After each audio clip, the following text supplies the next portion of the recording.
BSc 6 semester math online के लिए थोड़ा प्रचार कर रहे हैं। वैसे बीएससी का फर्स्ट सेकंड थर्ड फोर्थ 5 6 6 के 6 सेमेस्टर हम पढ़ाते हैं। ये हम बीएससी 6 सेमेस्टर ऑनलाइन मैथ के लिए प्रचार कर रहे हैं, वो भी कर रहे हैं सेकंड पेपर के लिए। सेकंड पेपर में 2 किताबें हैं, न्यूमेरिकल एनालिसिस और ऑपरेशन रिसर्च। आप न्यूमेरिकल एनालिसिस कृष्णा प्रकाशन से पढ़ाते हैं, ऑपरेशन रिसर्च ये विज्ञान बोध प्रकाशन से पढ़ाते हैं, और ये जो वीडियो बनाने जा रहे हैं वो हम ऑपरेशन रिसर्च की ही बनाने जा रहे हैं। ये बना चुके हैं, ये दूसरी वीडियो है वो उसमें लगी हुई। ये ऑपरेशन रिसर्च के बारे में बता रहे हैं विज्ञान बोध प्रकाशन से। अब हमारा यूट्यूब चैनल बना हुआ है असली ट्यूशन सेंटर के नाम से। इसमें इस ऑपरेशन रिसर्च की थोड़ी वीडियो पड़ी और इन वीडियो से पढ़ के देखो, अगर पढ़ाई तुम्हारे समझ में आए तो हमारा एप्लीकेशन बना हुआ है, तो ये एप्लीकेशन से तुम जुड़ सकते हो। एप्लीकेशन से जुड़ने का तरीका ये होता है, ये हमारा व्हाट्सअप नंबर है 7456813684। इस पर अपना नाम, क्लास, कॉलेज का नाम भेजोगे, हम तुम्हें अपने एप्लीकेशन से जोड़ देंगे। जोड़ने के बाद तुम जुड़े रहोगे। जुड़ने के बाद अगर तुम्हारे पढ़ाई समझ में आए तो तुम हमारे व्हाट्सएप पर मैसेज डालोगे, सर पढ़ाई समझ में आ रही है, तभी हम तुम्हें फ़ीस बताएंगे। तुम फीस पे करोगे तभी ये सारी वीडियो तुम्हारे पेपर तक रुकेंगी। ये ऑनलाइन का प्रोसेस है, ठीक है। और ये सेकेंड पेपर है 6 सेमेस्टर का, उसमें ये 2 किताबें हैं, न्यूमेरिकल एनालिसिस कृष्णा प्रकाशन से है, ऑपरेशन रिसर्च विज्ञान बोध प्रकाशन की है, ठीक है। वीडियो पढ़ के देना, पढ़ाई समझ में आए जुड़ जाना, नहीं तो कोई बात ही नहीं।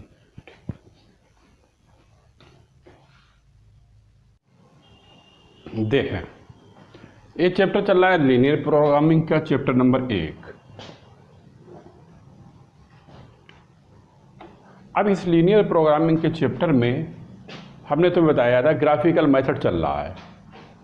यही मेथड है भी लीनियर प्रोग्रामिंग में।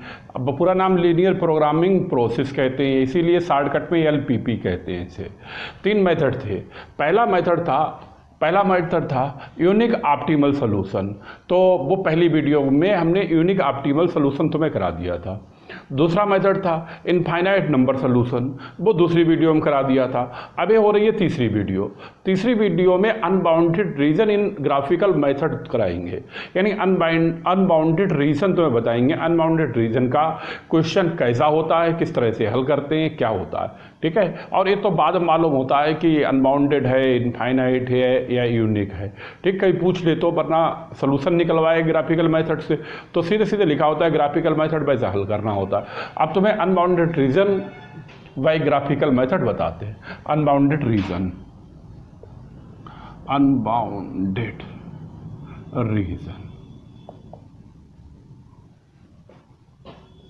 इन ग्राफिकल मेथड, ठीक है, ये बताने जा रहे हैं। अब इसका हमें एक उदाहरण लिखना पड़ेगा। अब लिखते हैं एग्जाम्पल, ठीक है। फिर से समझ लो, हमने जैसा बताया तो मैं ग्राफिकल मेथड में एक 4 प्रकार के क्वेश्चन होते हैं।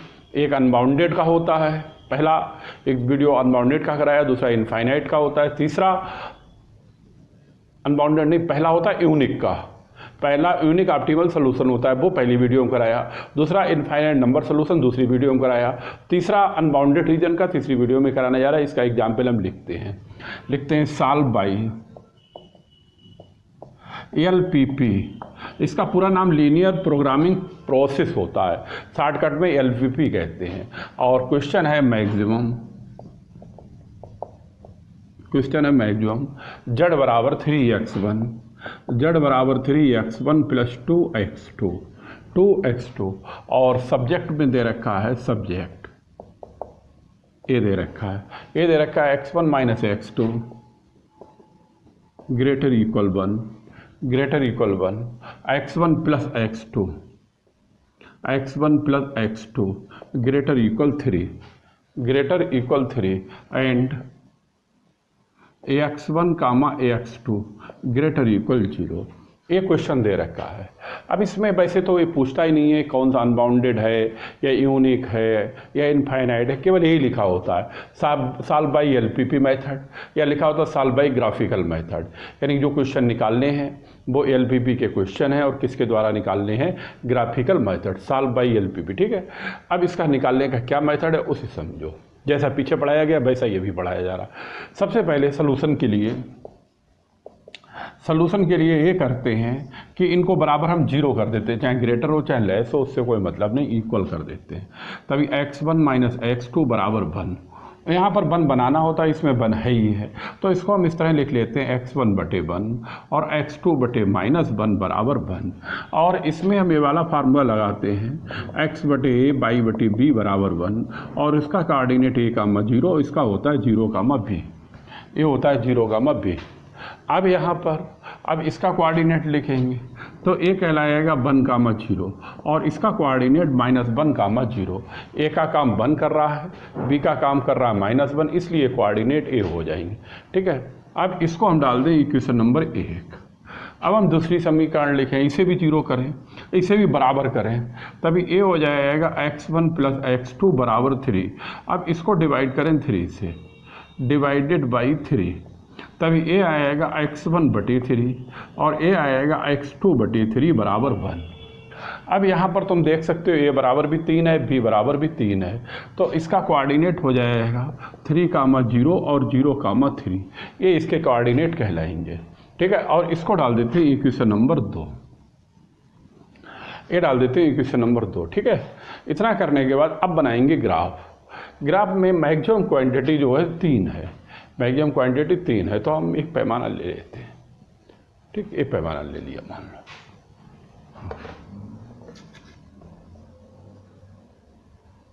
क्योंकि जगह की ज़्यादा जरूरत पड़ती है।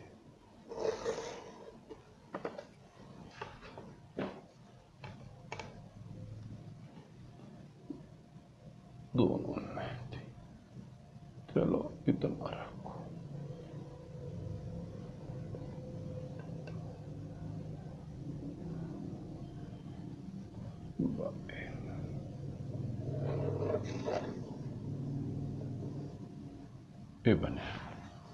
ये बनेगा, ये माइनस भी है, इसको थोड़ा नीचे भी ले आओ। ठीक से ये बना लिया, अभी जरूरत पड़ेगी। अब मैक्सिमम क्वांटिटी 3 है, ये हो गया 1 मान लो, ये हो गया 2, ये हो गया 3 और ये x1 है और ये वाला x2 को प्रदर्शित करता है। इसी तरह से 1 हो गया, ये 2 हो गया, ये वाला 3 हो गया। इसी तरह से यहाँ पर भी ये समझ लो 1 हो गया, ये समझ लो 2 हो गया, ये 1 हो गया और ये समझ लो 2 हो गया, बस इतना ही जरूरत पड़ेगा। ये ओरिजिन हो गया। ठीक है, अब देखो ध्यान से, अब ये है 1 कामा 0, ये पहला वाला कोऑर्डिनेट 1 कामा 0 है, तो 1 कामा 0 x1 पे 1 है, बाई उस पे 0 है। ये माइनस 1 कामा 0, माइनस 1 कामा 0 गलत लिख दिया है, ये b का काम कर रहा है -1, इसलिए इसका कोऑर्डिनेट 0 कामा -1 हो जाएगा। अब -1 x वाला तो 0 है, y वाला -1 है, अगर प्लस होता तो ऊपर जाता, माइनस है इसलिए कहाँ पर आएगा, नीचे है। ये वाले पॉइंट बन रहे हैं। अब ये पॉइंटों को हम मिलाते हुए लाइन खींचते हैं, ये लाइन खींचते हैं।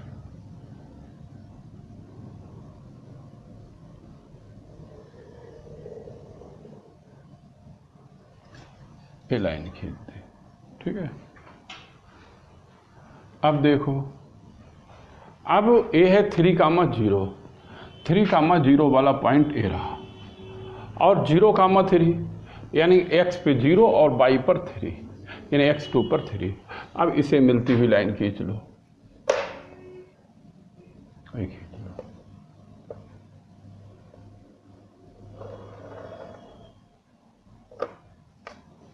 ठीक है।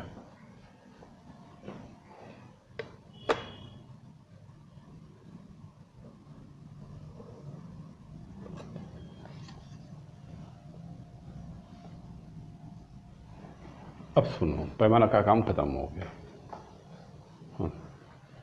ये बना जाएंगे। अब जैसे ए है x1 x2 ग्रेटर इक्वल 0, यानी कहने का मतलब है ग्राफिकल मेथड जो होता है 2 डायमेंशन होता है, इसीलिए x1 x2 है और x1 x2 का मान 0 से बड़ा या 0 के बराबर होता है। ठीक है, इसका मतलब ये है।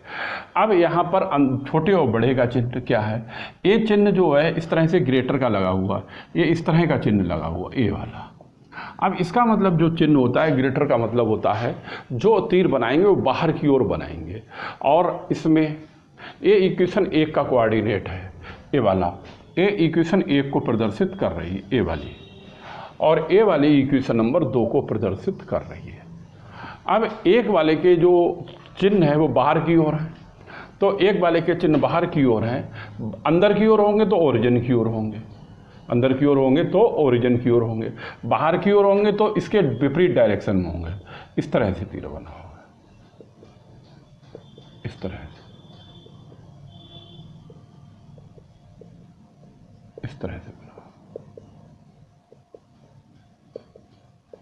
ये बना, ये बना।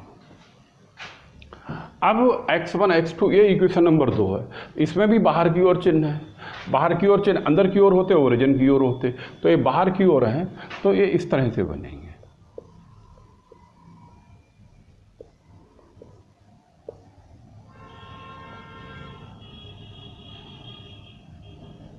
ये बनेंगे, ये बाहर की ओर चिन्ह बनेंगे। बात को समझ में आई। अब इसमें एरिया लेंगे। अब एरिया कौन सा है, यानी कि दोनों के द्वारा मिला हुआ एरिया इसमें कौन सा बन रहा है। अब देखो ये बाहर की ओर जा रहा है, ये भी बाहर की ओर जा रहा है, ये तो बनेगा नहीं, ये वाला एरिया बनेगा, ये वाला एरिया कवर्ड होके आएगा, ये वाला क्यों आएगा वो भी समझो। ए इधर के लिए जा रहे हैं, ए इधर के लिए बढ़ रहे हैं, और ए भी इधर के लिए बढ़ रहे हैं, तो यही तो एरिया कवर काट रहा है। ये तो काटेगा नहीं, ये इधर के लिए जा रहे हैं, इधर बढ़ाते चले जाओ बढ़ता चला जाए, ये बढ़ाते चले जाओ तो ये बढ़ता चला जाएगा, इसलिए ये कवर्ड एरिया कहलाएगा। अब इसकी क्या लिमिट है, इसको जितना बढ़ा दो उतना ये बढ़ जाएगा, उतना ये बढ़ जाएगा, इसकी कोई लिमिट नहीं। और ये कहाँ तक होता है, ये होता है, ये ऐसे समझ लो ये इन्फिनिटी तक बढ़ा सकते हो। ये कहाँ तक बढ़ा सकते हो, इन्फिनिटी। बात समझ में, इसे इन्फिनिटी तक बढ़ा सकते हैं। इसे कहाँ तक बढ़ा सकते हैं, इस इन्फिनिटी तक। इसीलिए इसको अनबाउंडेड सोल्यूशन कहते हैं। समझ गए अनबाउंडेड क्या होता है, यानी कि ये जो है कर्व इस तरह से बढ़ाते चले जाओ, इसकी कोई लिमिट नहीं है, जितना चाहो उतना इधर बढ़ा दो, जितना चाहो उधर इधर बढ़ा दो, और फिर ये इस तरह से बढ़ाते हुए जा सकते हो, जितना चाहो उतना बढ़ा दो, इन्फिनिटी तक बढ़ा सकते हो। इसीलिए इस टाइप के सोल्यूशन जो हैं वो अनबाउंडेड रीजन, अनबाउंडेड सोल्यूशन कहलाते हैं या अनबाउंडेड रीजन कहलाते हैं। समझ गए क्यों कहलाते हैं, क्योंकि ए वाला कहाँ तक बढ़ा सकते हो, इन्फिनिटी तक ग्राफ, इसीलिए अनबाउंडेड सोल्यूशन कहलाते हैं। अब लिख सकते हो इसमें केवल कुछ सॉल्व होगा ही नहीं, क्योंकि कोई भी यानी कि इंटरसेक्शन का पॉइंट मिलता ही नहीं है, तो लिखेंगे है solution unbounded value of Z at the infinity. यानी कहने का मतलब है ये जो मिलता हुआ मानते हैं वो कहाँ पर मानते हैं, इन्फिनिटी पर। बस ये लिखना, ठीक है, चाहे मैक्सिमम का हो चाहे मिनिमम का हो, लिखो, लिख लो एक लाइन, हेंस, लिखो hence solution is unbounded, hence solution is unbounded value of Z, value of Z at infinity.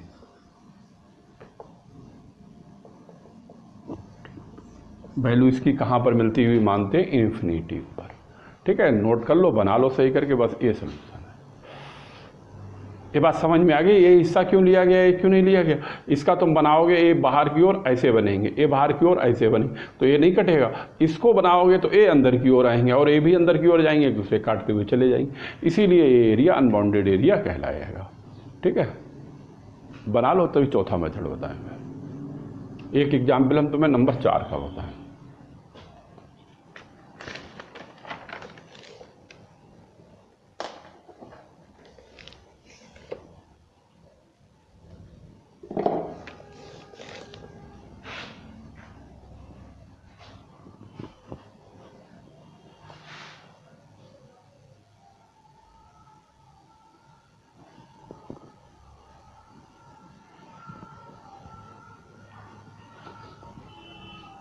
अब तुम्हें 3 तरह के सलूशन मालूम हो गए किस तरह से बनते हैं, ठीक है।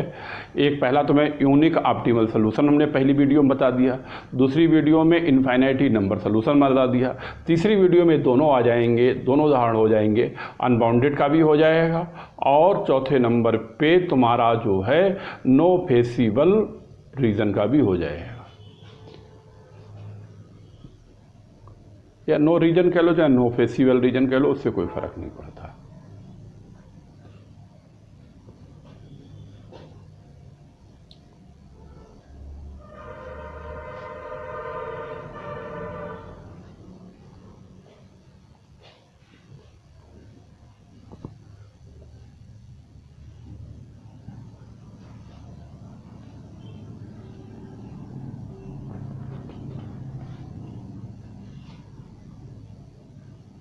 ठीक है, बिगाड़ दे।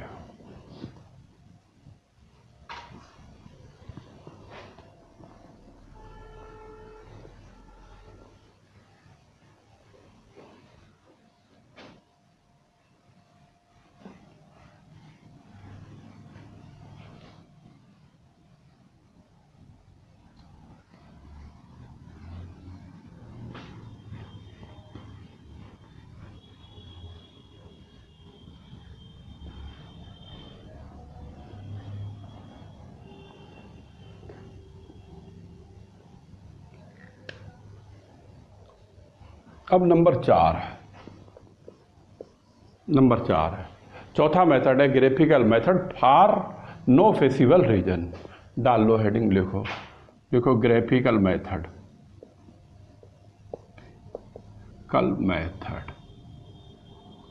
ग्राफिकल मेथड लिखो फॉर किसके लिए है, no feasible, FEASIVLE, no feasible region लिख लो चाहे सोल्यूशन लिख लो।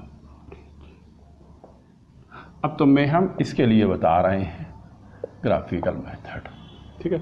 अब इसका एक उदाहरण हम लिखते हैं, एग्जाम्पल। जैसा हम तुम्हें बता चुके हैं इसमें 4 ही प्रकार के क्वेश्चन होते हैं, ठीक है। अब बाकी हम जो बताएंगे इन्हीं 4 में से कोई प्रकार बनेगा, ठीक है। और ये लिख के भी नहीं आता है कौन सा मेथड है कौन सा नहीं, सीधे निकालने के लिए आता है, लेकिन अगर बाई चांस कभी पूछ पाछ लेते हैं इसलिए हम तुम्हें बता रहे हैं, ठीक है। लिखते हैं, लिखो सॉल्व बाई LPP का मतलब समझ रहे हो, लीनियर प्रोग्रामिंग प्रोसेस, और ये सब लीनियर प्रोग्रामिंग प्रोसेस के अंतर्गत ही आता है। लिखो मैक्सिमम जेड, ये मैक्सिमम का क्वेश्चन है 3x1 प्लस 2x2, ठीक। अब लिखो subject to x1 plus x2 greater equal 4, फिर लिखें x1 plus x2 less equal 1। अब and x1 comma x2 greater equal 0। अब इसे सॉल्व करें, लिखें सलूशन। हाँ, सबसे पहले इन दोनों को हम बराबर कर लेते हैं, ठीक है। जैसा सब में बताया गया वैसा इसमें बताया जाएगा। बराबर करें तो x1 प्लस x2 बराबर 4, चाहे ग्रेटर हो चाहे लेस हो, इसका अभी कोई भी प्रयोग नहीं है। अब इसको डिवाइड करें 4 से, लिखें डिवाइडेड बाई 4, तभी ये आएगा x1 अपान 4, x2 अपान 4 बराबर 1। अब जैसा हम तो बार बार बता रहे हैं x upon a y upon b बराबर 1, coordinate a comma 0 0 comma b कहलाते। इसी तरह से इसके कोऑर्डिनेट a का काम 4 करेगा तो 4 कामा 0, b का काम भी 4 करेगा तो 0 कामा 4 आएगा, और इसे डाल दें इक्वेशन नंबर 1। अब दूसरा लें, दूसरा है x1 प्लस x2 बराबर 1, ए बराबर भी है 1 भी है, ठीक है। इसको 1 से डिवाइड करो चाहे ऐसे लिख लो, x1 बटे 1 x2 बटे 1 बराबर 1, तभी ए हो जाएगा 1 कामा 0 0 कामा 1, और ए हो गई तुम्हारी इक्वेशन नंबर 2, ये हो गई इक्वेशन नंबर 2, ठीक है। अब समझो इसके बाद, अब इसमें मैक्सिमम कोऑर्डिनेट 4 है,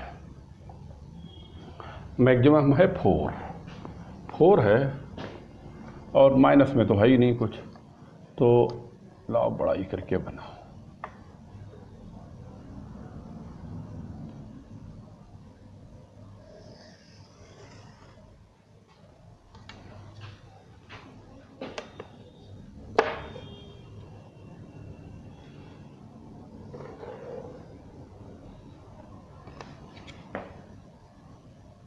ठीक है, अब ए हो गया ओरिजिन वाला पॉइंट और ए हो गया x1 और ए वाला पॉइंट हो गया x2 का, ए हो गया x2 का। अब लिखें ए हो गया 1, ए हो गया 2, ए हो गया 3 और ए हो गया 4, ए हो गया 1, ए हो गया 2, ए हो गया 3, ए हो गया 4, ये 4 हो गया। अब पहले 4,0 है तो ए पॉइंट 4,0 को प्रदर्शित कर रहा है, ए 0,4 है तो x पे 0 y पर 4 यानी x2 पर 4 है, तो पहला ए बन जाएगा,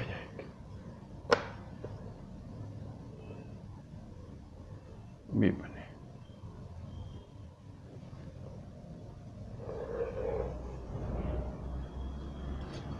ए बने,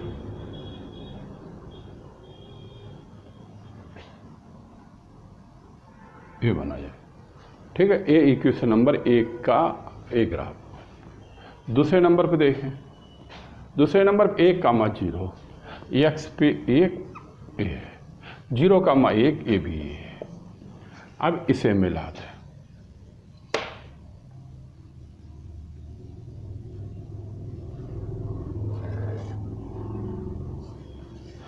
ये भी मिला दें। ठीक है, अब ए इक्वेशन नंबर 2 का हो गया ग्राफ।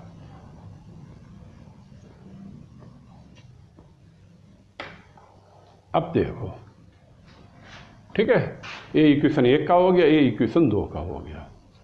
ये कोऑर्डिनेट किसको प्रदर्शित कर रहा है? 4,0 के लिए।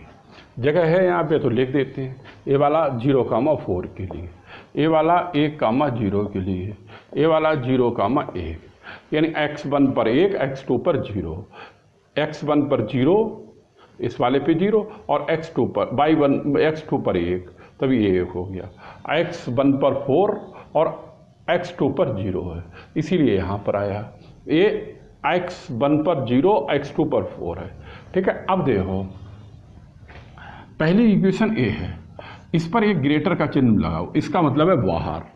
बाहर का मतलब ये हुआ, पहली समीकरण में बाहर की ओर इस तरह से बनेगा, ए आएगा बाहर की ओर, ए आएगा बाहर की ओर, ए आएगा बाहर की ओर, ए बनेगा, ए बनेगा, ए बनेगा, ए आएगा। बात समझ में? यानी ओरिजिन से विपरीत दिशा में। और ए वाला रीजन जो है सेकंड इक्वेशन है, इसमें अंदर की ओर है। अंदर की ओर का मतलब है ओरिजिन की ओर, इसका मतलब इसका एरो ओरिजिन की ओर आएगा, ए आएगा ओरिजिन की ओर, ए आएगा ओरिजिन की ओर। बात समझ गए?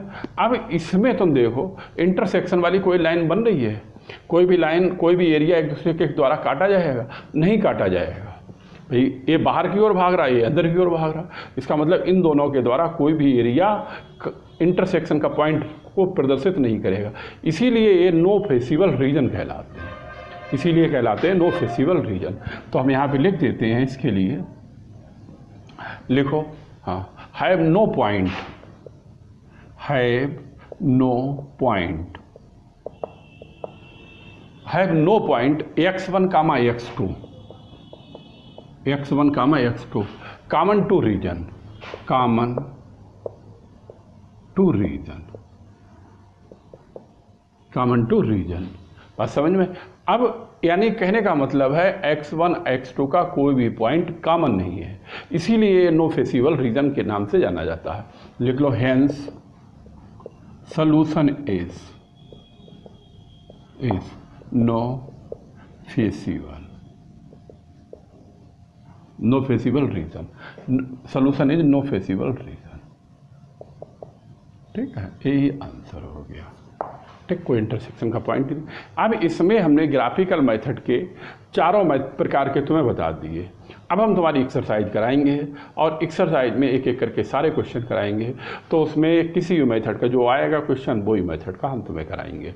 ठीक है, अभी बना लो, तुम लोग लिख लो, फिर हम दिखाएं। देखते हैं कितना टाइम हो गया, फिर हम आगे की वीडियो में उसी प्रकार बताएं।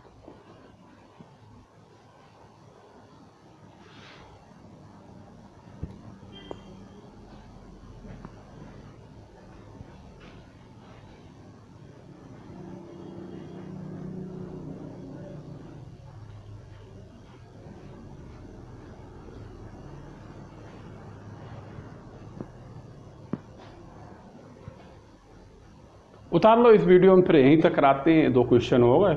अब एक्सरसाइज शुरू करेंगे आगे वाली वीडियो में। ठीक है, आगे वाली वीडियो में हम तुम्हें एक्सरसाइज के क्वेश्चन बताएंगे।